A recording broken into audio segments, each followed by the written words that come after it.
Assalamualaikum dan selamat sejahtera. Saya Cikgu Hafiz dari cikguhafiz.com.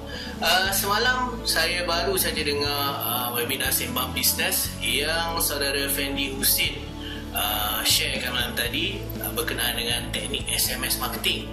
So saya sendiri dah try teknik tersebut pada fanpage saya yang pada asalnya saya bangunkan fanpage tersebut lebih kurang dalam seminggu yang lepas. Fanpage ni hanya orang kata fanpage main-main saja, cuba-cuba untuk produk fizikal saya, dan saya tak tahu macam mana saya nak buat.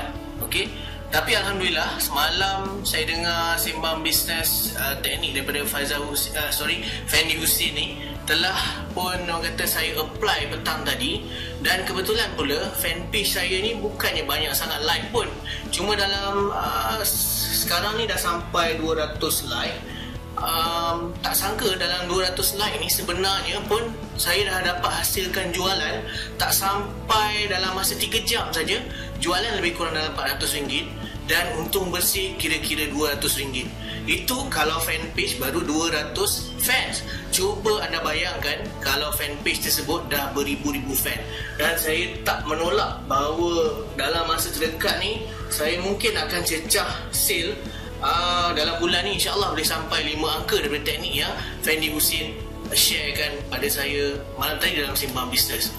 Okey, saya bukanlah bagi testimonial ni disebabkan saya kenal Fendi Husin ataupun Fendi Husin salah seorang speaker dalam Sembang Bisnes, tetapi saya sendiri dah try teknik ni dan memang berkesan, dan saya memang showkan sangat pada anda untuk belajar sendiri daripada Fendi Husin ataupun dengar webinar Sembang Bisnes nanti.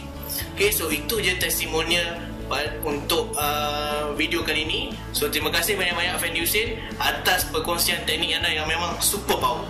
Okay, Assalamualaikum.